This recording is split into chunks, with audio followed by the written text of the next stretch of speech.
Innal hamdalillah nahmaduhu wa nasta'inuhu wa nastaghfiruh wa na'udzu billahi min syururi anfusina wa min sayyiati a'malina. Man yahdihillahu fala mudhillalah wa man yudlil fala hadiyalah. Asyhadu an la ilaha illallah wahdahu la syarikalah wa asyhadu anna Muhammadan abduhu wa rasuluhu alladzi la nabiyya ba'da amma ba'du.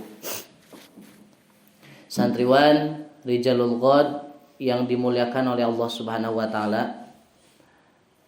Untuk jadwal kajian minggu kali ini kita tidak akan mengkaji dulu kitab Al-Adabul Mufrad, tetapi kita akan membedah satu ayat yang terdapat di dalam surat Jin ayat ke-19. Ayat ini perlu ditafsirkan dan perlu dibedah disebabkan beberapa waktu ke belakang ada seseorang yang bernama MKC atau Muhammad Kece. Bagi antum mungkin belum mendengar informasinya karena informasi terkait dunia luar masih tertutup.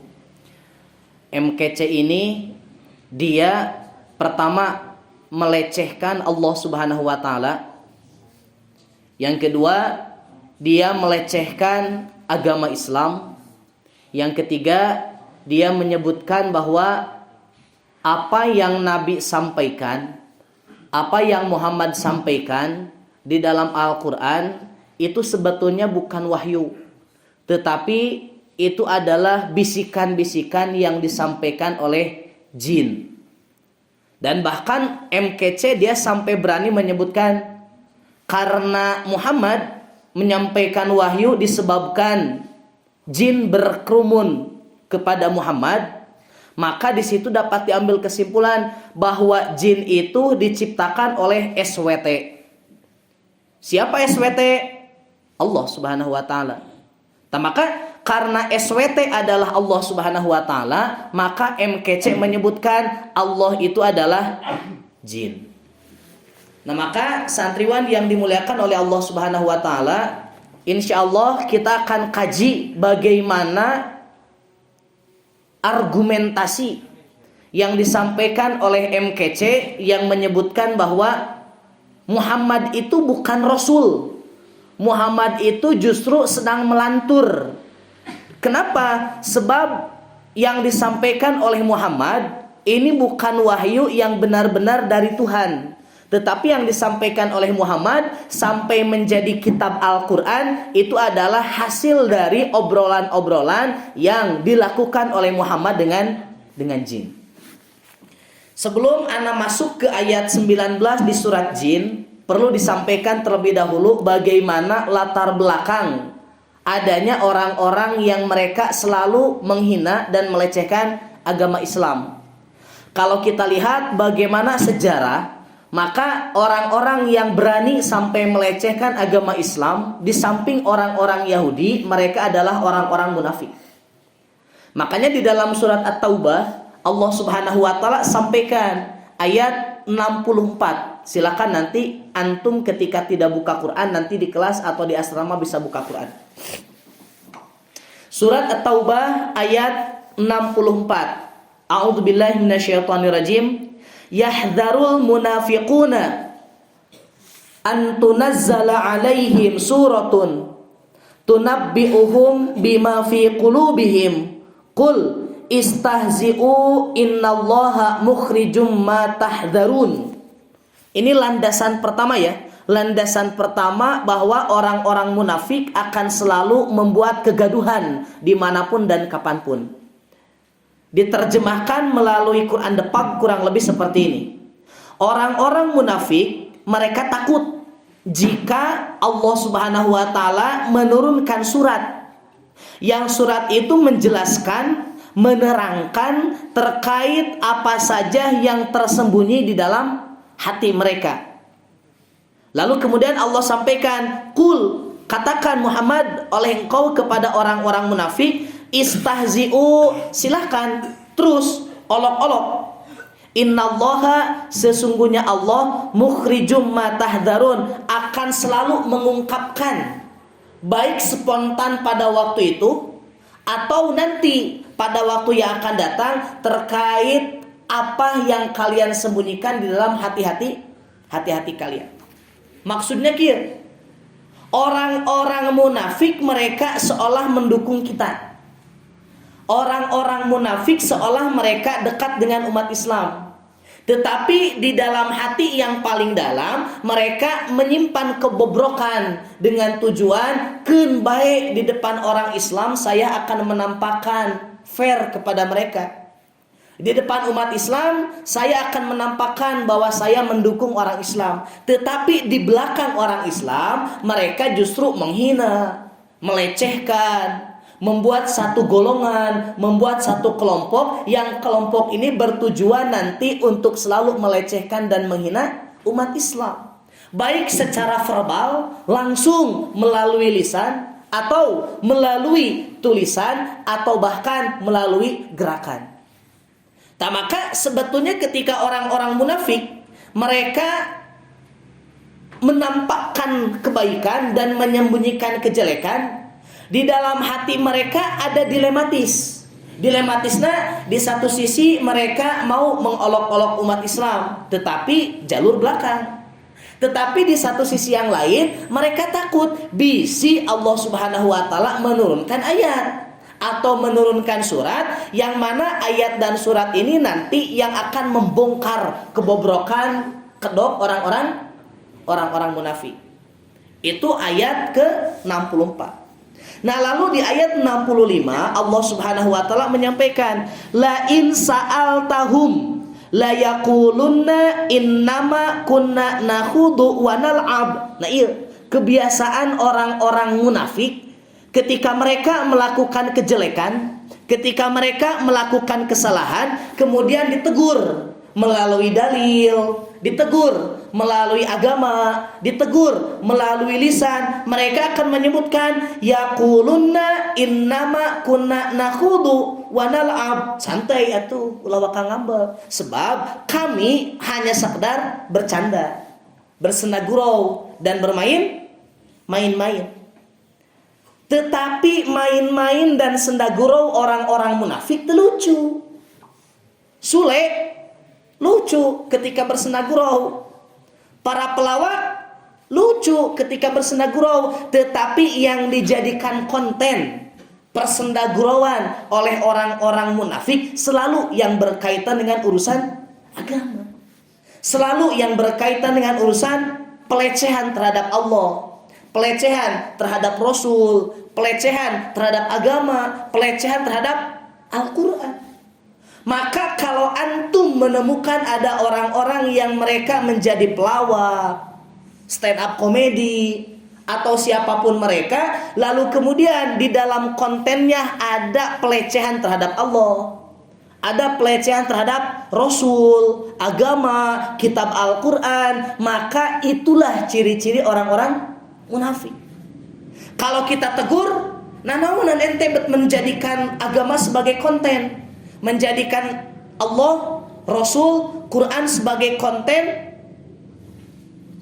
bercandaan, mereka akan menyebutkan kalau itu kami mah hanya sekedar nakhudu wa nal'ab, santai, kami hanya sekedar bermain-main. Allah, agama, Rasul, Quran dijadikan konten bercandaan tidak akan mengurangi kualitas kemuliaan Allah, Rasul dan agama. Ini selalu yang disampaikan oleh mereka.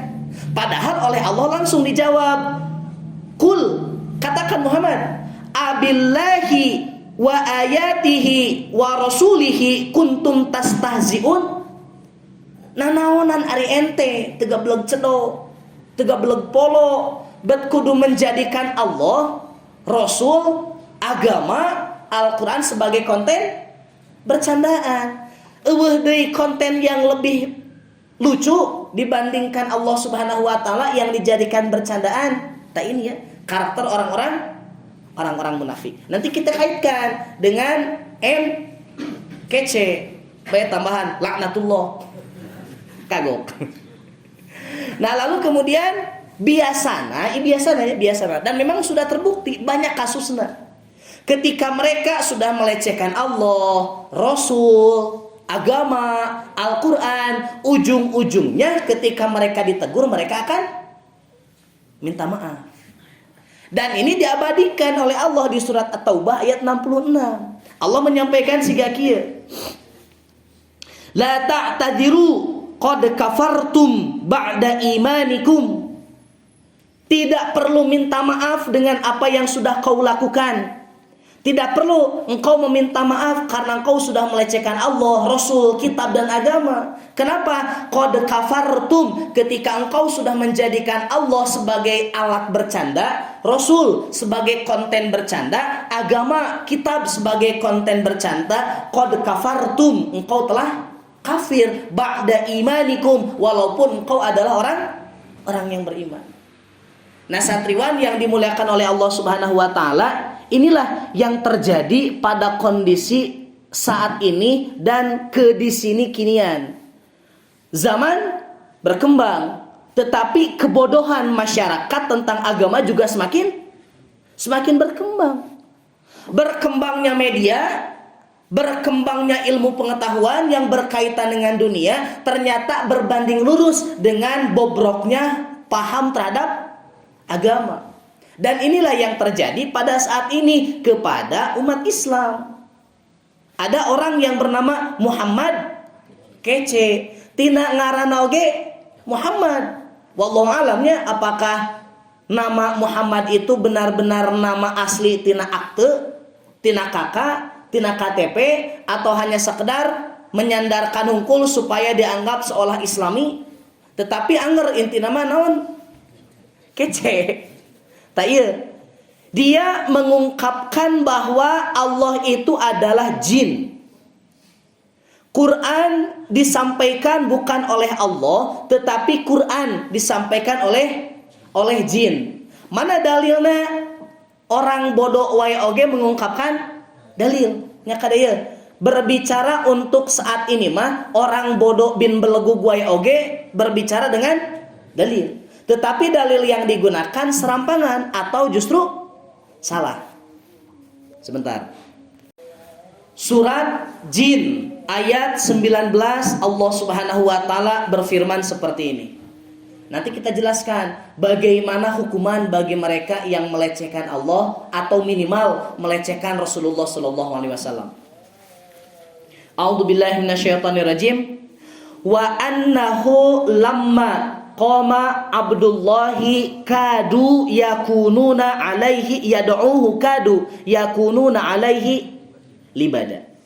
Wa annahu, dan sesungguhnya lama ketika qama Abdullahi, hamba Allah berdiri untuk ibadah. Yang dimaksud adalah Rasul Muhammad. Yad'uhu, yang mana Rasul meminta kepada Allah, berdoa kepada Allah, kadu yakununa alaihi libada, maka hampir-hampir semua baik dari kalangan jin atau dalam tafsir lain orang-orang kafir jahiliyah, mereka libada mengerumuni Nabi sallallahu alaihi wasallam. Yang dimaksud dengan kadu yakununa, kuana sengaja digunakan tafsir Imam Al-Qurtubi, ya. Tafsir Al-Qurtubi ieu teh tafsir yang membahas terkait Al-Qur'an tetapi perspektif syariah atau pendekatan syariah. Dan kenapa ana gunakan tafsir Al-Qurtubi? Pertama, pembahasannya bagus untuk membahas terkait hukum-hukum syariah. Yang kedua, tafsir Al-Qurtubi adalah tafsir milik si cinta Mai Bojo. Maka harus digunakan, ya.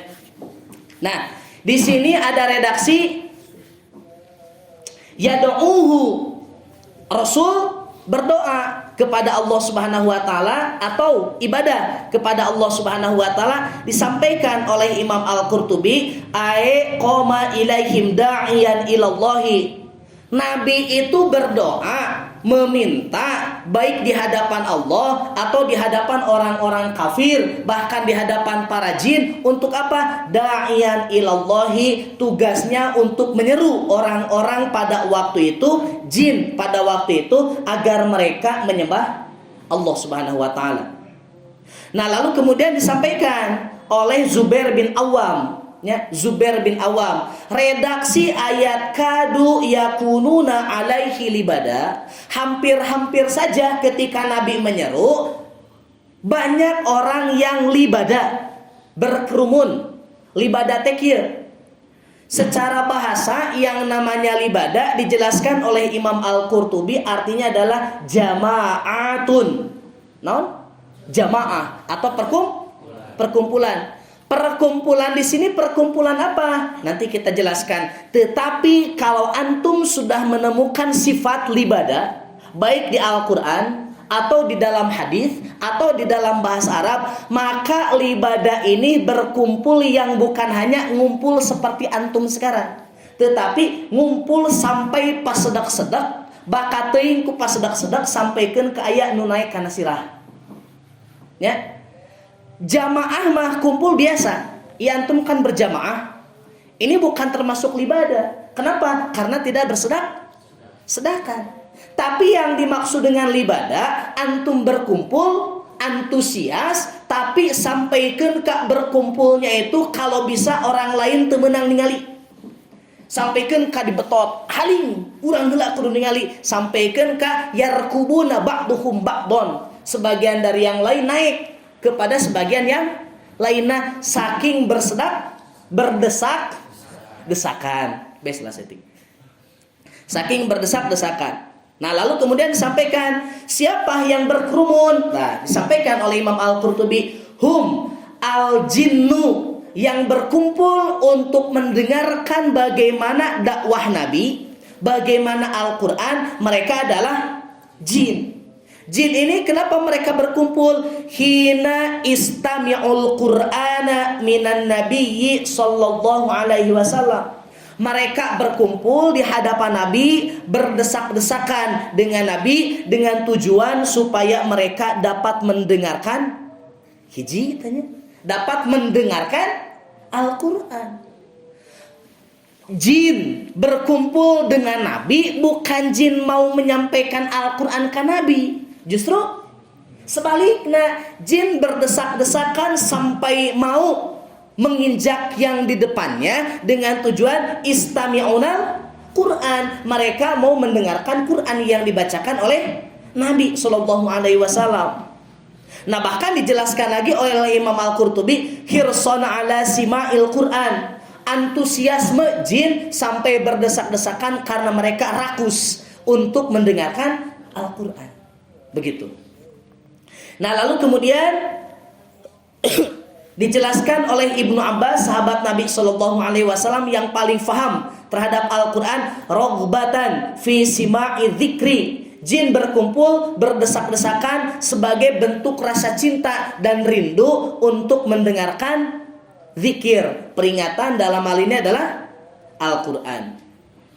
Nah, bahkan sampai ketika jin berdesak-desakan mendengarkan Al-Quran, dijelaskan oleh Imam Al-Qurtubi, annal jinna, bahwasanya jin yang berkumpul, yang berdesak-desakan, baya'u Rasulullah sallallahu alaihi wasallam fi hadhil lailah.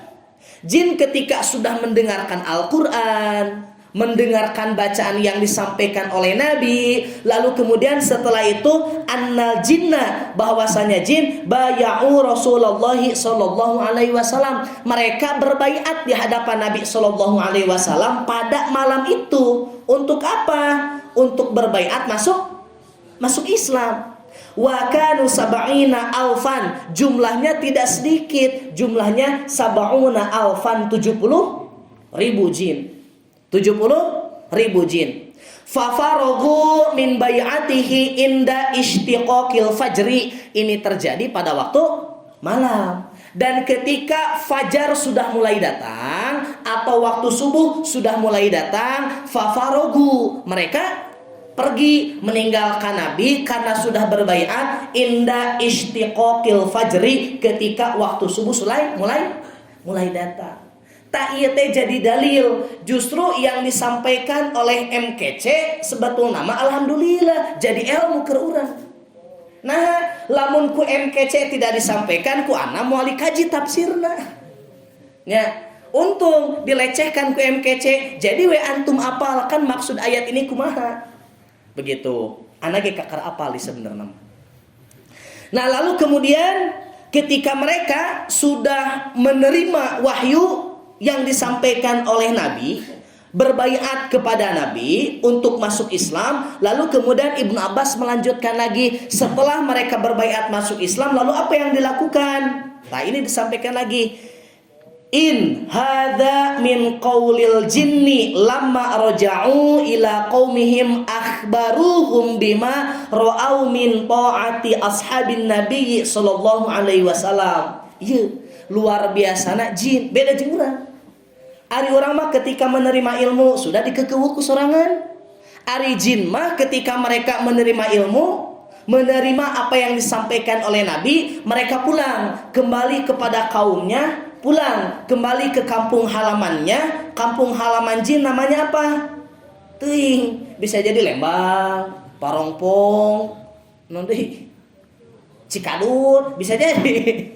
Nah, cuman ketika mereka masuk Islam dan mendengar apa yang disampaikan oleh Nabi, maka mereka kembali roja'u ila qaumihim, kembali kepada kaum mereka, wa akhbaruhum, dan mereka menginformasikan kepada kaumnya bahwa apa yang dilihat oleh mereka adalah sesuatu yang luar biasa. Apa itu? Ta'ati ashabin nabi, ketaatan para sahabat Nabi setelah mendengarkan Al-Quran, sampai dengan Al-Quran yang disampaikan oleh Nabi, ruku'un, para sahabat memperbanyak ruku, wasujudun, dan para sahabat memperbanyak sujud. Begitu dah. Itu yang pertama, tafsir yang dimaksud dengan kadu yakununa alaihi libada, bukan Nabi dikerumuni oleh jin untuk mendengarkan wahyu, tetapi justru sebaliknya, jin berkerumun kepada Nabi untuk mendengarkan wahyu. Ini penafsiran yang pertama. Yang dimaksud dengan libada adalah perkumpulan jin. Sedangkan maksud yang kedua, perkumpulan yang dimaksud adalah al-makna kadal musyrikuna yarkubuna ba'duhum ba'don. Yang dimaksud bukan jin, tetapi yang dimaksud adalah orang-orang musyrik yang ada pada zaman zahiliyah. Mereka berbondong-bondong datang berhadapan dengan Nabi, datang mengerumuni Nabi, sampai mereka ada yang naik kepada kepala masing-masing orang pada waktu itu. Beda motifna. Ari motif jin mah rogbatan fi sima'il Quran, cinta untuk mendengarkan Al-Quran. Ari orang-orang kafir mah berkerumun mendengarkan Al-Quran harodan ala Nabi, sebab marah yang luar biasa kepada Nabi SAW. Begitu. Kenapa marah? Disebabkan gara-gara si Muhammad, orang-orang Arab jahiliyah akhirnya menjadi terpecah belah. Kartos. Maka ayat ini bukan jadi dalil bahwa Nabi Muhammad beliau menerima wahyu dari jin. Justru jinlah yang menerima apa yang disampaikan oleh Nabi Muhammad SAW. Maka dengan adanya tafsir yang disampaikan oleh Imam Al-Qurtubi ini menjadi dalil apa yang disampaikan oleh MKC ternyata bigoiri ilmin. Bahasa Jerman nama kieu belegu gitu. Sok nyanyahuanan cicing we teu apal maksud Al-Qur'an mah ulah ngomong bisi dol modil sesat dan menyesatkan. Begitu. Bahkan di dalam tafsir As-Sa'di ketika beliau mentafsirkan surat At-Taubah ayat 64, 65, 66, As-Sa'di menyampaikan seperti ini. Fa'in istihza'u billahi wa ayatihi wa rasulihi kufrun mukharrajun minad dini. Kayaknya sesungguhnya orang-orang yang mereka fa'inna, dan maka sesungguhnya orang-orang yang mereka mengolok-olok, bersenda gurau, menjadikan Allah sebagai konten bercanda, wa ayatihi, ayat-ayat Al-Quran dijadikan konten bercanda, bersenda gurau, wa rasulihi, menjadikan para rasul baik Nabi Muhammad atau nabi-nabi sebelumnya sebagai konten bercanda, bahkan lebih khusus Nabi Muhammad, kafaru, kufrun, mereka adalah orang-orang kafir, mukharrajun minad dini, mereka sudah keluar dari agama. Lamun antum ngobrol dengan kawan, teman di media atau bahkan di forum, kemudian ada sedikit bercanda tentang Nabi yang di dalamnya melecehkan Allah, ayat, Nabi, agama, maka mau tidak mau antum sudah keluar dari agama. Ini bahasa as-Sa'di.